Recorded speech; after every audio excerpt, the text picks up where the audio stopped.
Olá pessoal! Cerca de 400 anos atrás ocorreu um interessante debate entre dois cientistas da época. De um lado Galileu, do outro Christoph Scheiner. E o motivo do debate era a observação de manchas na superfície do Sol. A questão era, de que se trata realmente esse fenômeno? Ora, essa discussão se deu incluindo o embate entre a visão geocêntrica do universo, baseada na filosofia aristotélica e na astronomia de Cláudio Ptolomeu, e do outro lado, o heliocentrismo, defendido por Copérnico e a essa altura já adotado por Galileu. Vamos lá?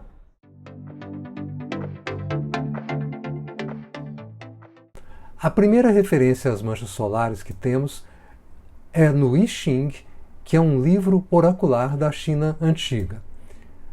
A primeira observação registrada também é chinesa, de 364 a.C. A primeira menção europeia às manchas solares aparece na Grécia com Teofrasto, filósofo grego que sucedeu a Aristóteles na liderança da escola peripatética. Há registros de astrônomos islâmicos e europeus no século IX com desenhos do fenômeno que são os mais antigos que sobreviveram.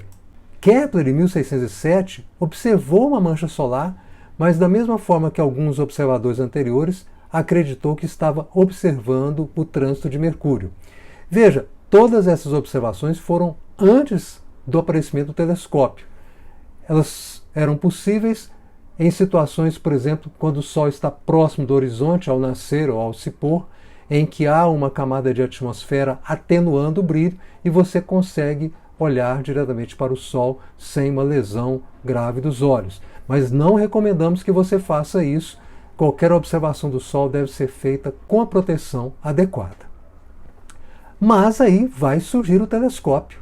E aí, em dezembro de 1610, temos uma atividade de manchas esboçada, registrada por Thomas Harriot, mas ele não publica essa observação.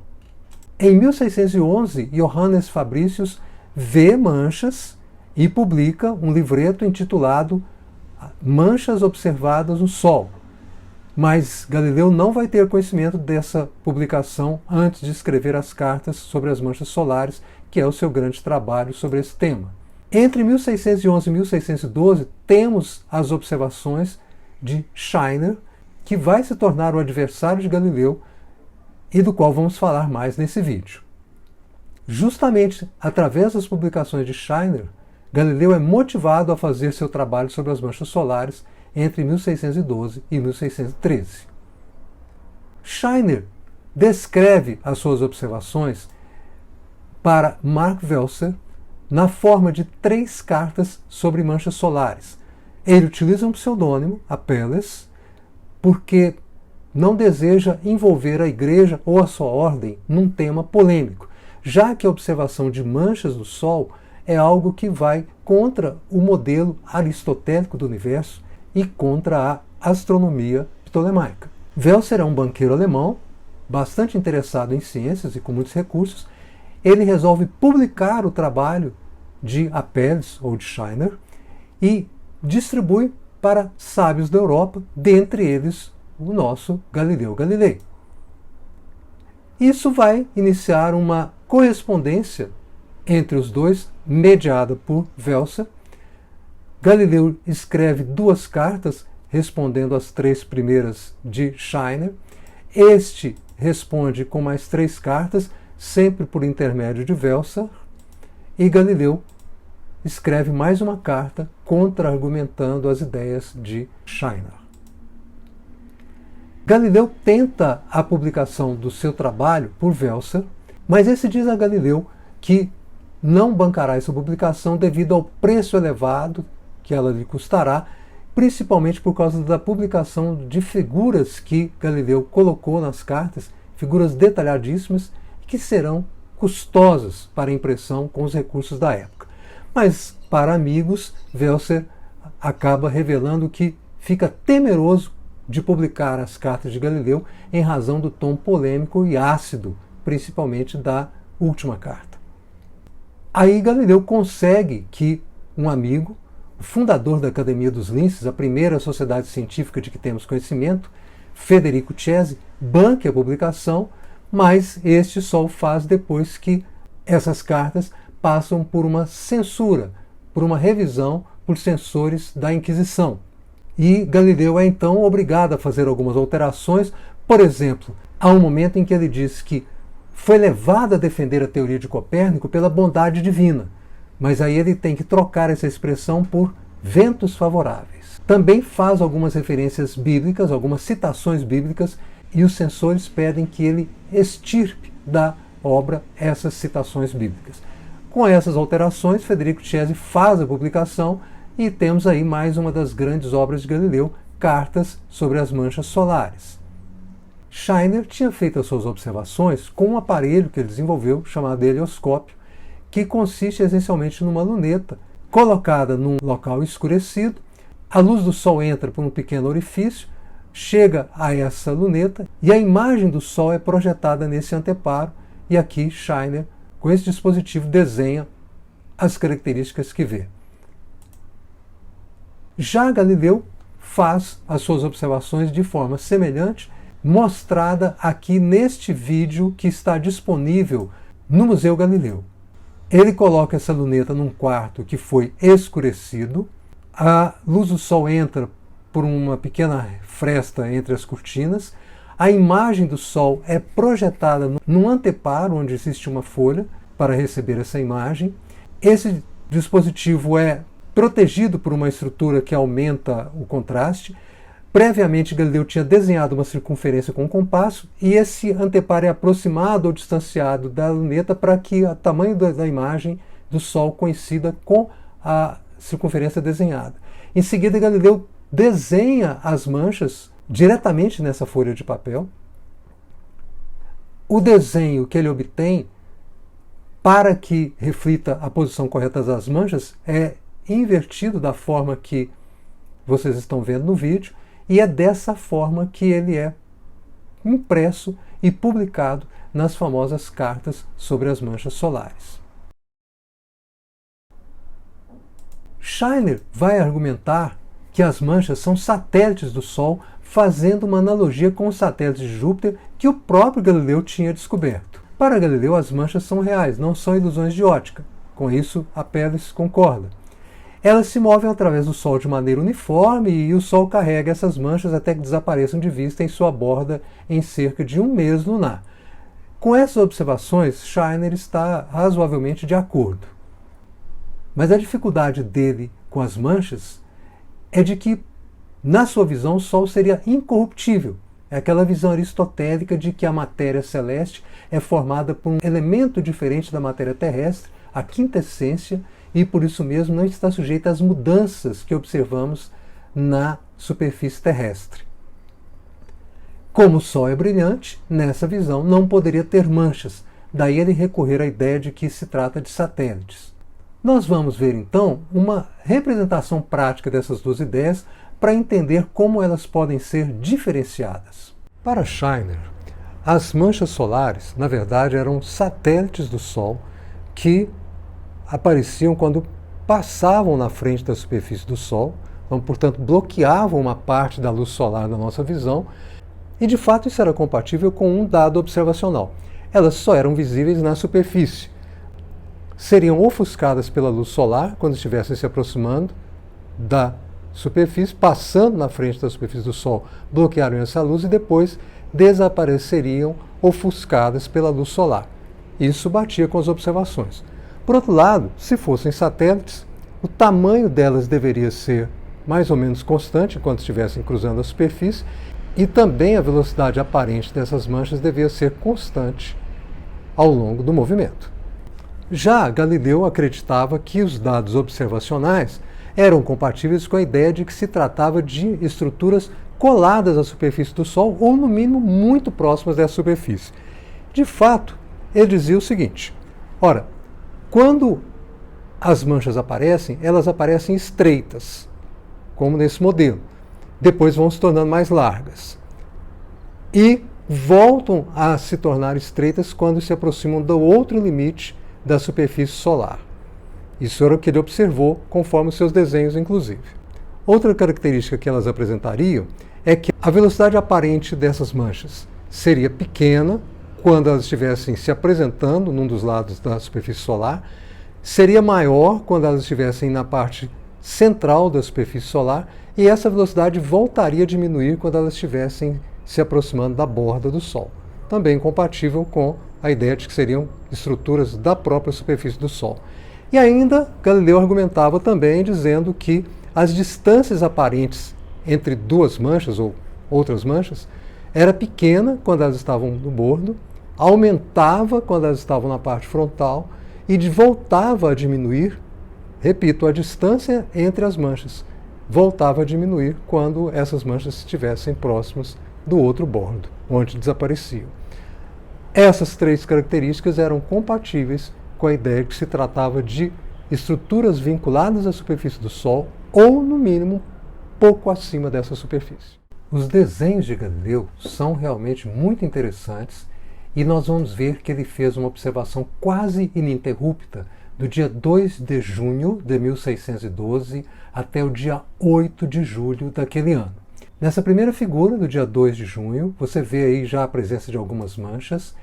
Veja agora, a partir do dia 5, a mancha B, aqui destacada, e acompanha ao longo dos dias 6, 7, 8, 9, 10. Você vê o movimento que ela vai fazendo, obedecendo aquelas características que eu mostrei no videozinho em que fizemos a representação do Sol com a mancha, e ela prossegue até que no dia 16 de junho nós temos a última representação dela por Galileu. Do dia 5 ao dia 16 você pode ver a movimentação dela. Agora, a partir do dia 18, dê atenção à mancha que ele denominou de M e veja também seu movimento ao longo da superfície do Sol, sempre com aquelas características próprias de um objeto que estaria vinculado à superfície do Sol, agora vai desaparecer.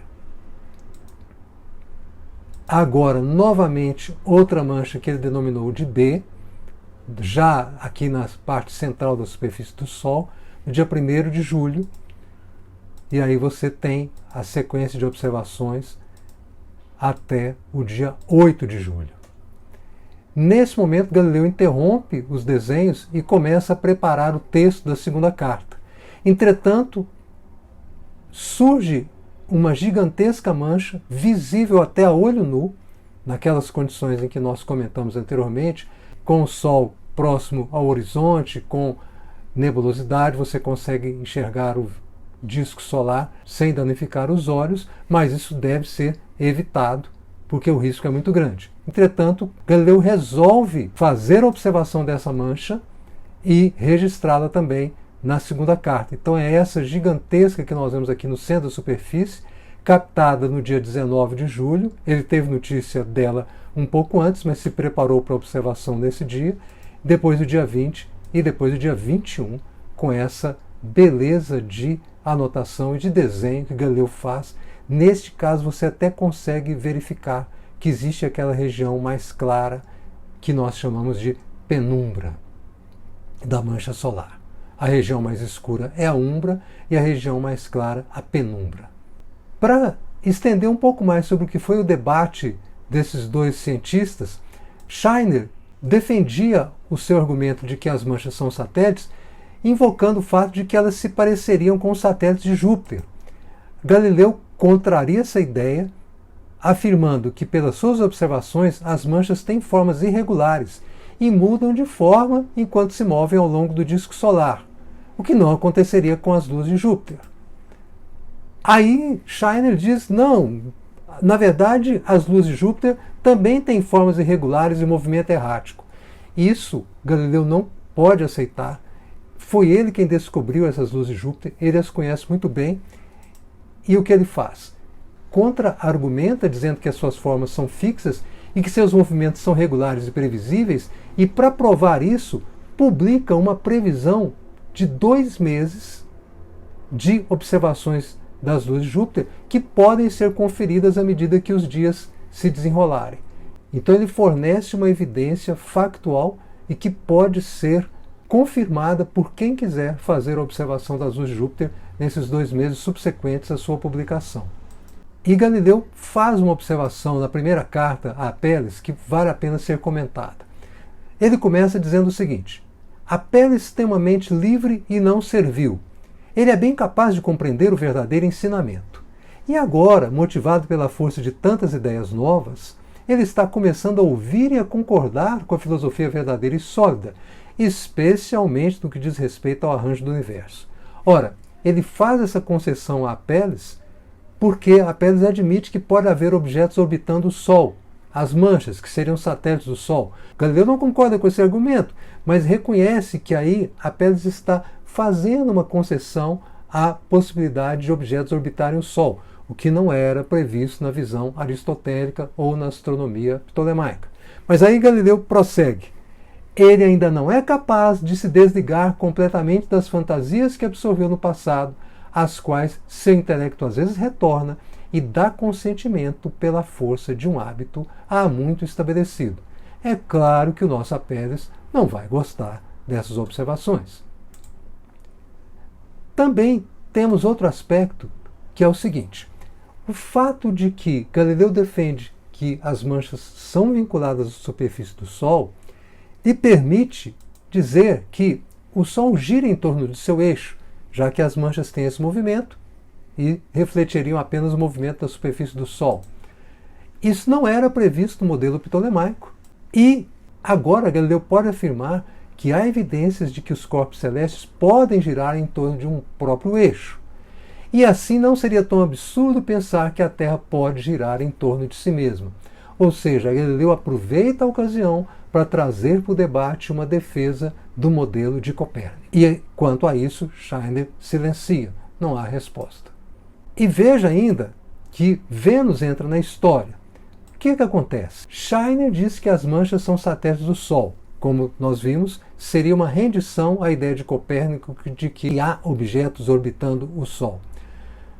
Acontece que Galileu tinha descoberto as fases de Vênus e mostra que elas são compatíveis com a ideia de Vênus orbitar o Sol e não de Vênus orbitar a Terra. Portanto, a descoberta das fases de Vênus favorece o modelo heliocêntrico. E Scheiner estaria também ajudando o modelo heliocêntrico com a sua ideia, embora incorreta. Então, na verdade, Galileu faz outra provocação a Scheiner, dizendo que, para não admitir que o Sol pode ter uma falha, que é a presença de manchas, ele acaba invocando algo que é contra a filosofia aristotélica. Claro que Scheiner também não gosta disso. Há um detalhe interessante aqui.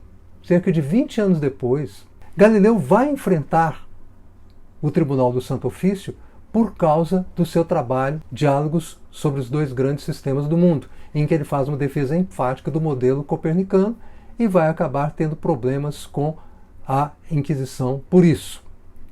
Essa história é bem conhecida. Por causa da forma polêmica de Galileu tratar seus adversários, às vezes agressiva, às vezes muito irônica, ele certamente fez vários inimigos. Scheiner, com certeza, era um deles. E, por uma coincidência, ele estava presente em Roma por ocasião do julgamento que Galileu enfrentou. É até possível que Scheiner tenha sido uma das pessoas que influenciaram os julgadores na sua decisão de condenar Galileu, mas disso não há qualquer evidência. Portanto, é apenas um comentário histórico, mas não há evidência documental concreta de que isso tenha acontecido. Uma possibilidade apenas. A partir daí, só aumentou o interesse pelas manchas solares. Vários astrônomos passaram a registrar o número e o aspecto dessas manchas, o que nos levou à compreensão de que o número e o aspecto dessas manchas obedecem a um ciclo. Há uma fase em que o número das manchas é mínimo, depois ele cresce até atingir um máximo, para depois diminuir. Tudo isso levando aproximadamente 11 anos. E esse máximo no número de manchas coincide com um máximo de atividade solar, com intensa emissão de partículas e a consequente formação na Terra de tempestades geomagnéticas. Galileu e Scheiner jamais poderiam imaginar que aquele debate abriria caminho para tantas descobertas. Assim é a ciência. Cada nova etapa de conhecimento nos leva mais adiante na compreensão do universo e nos põe diante de novos mistérios a serem investigados. Pessoal, espero que tenham gostado deste vídeo. Deem o seu like e divulguem, sempre se lembrando que neste canal a ciência é a meta e a educação é o caminho. Até o próximo vídeo!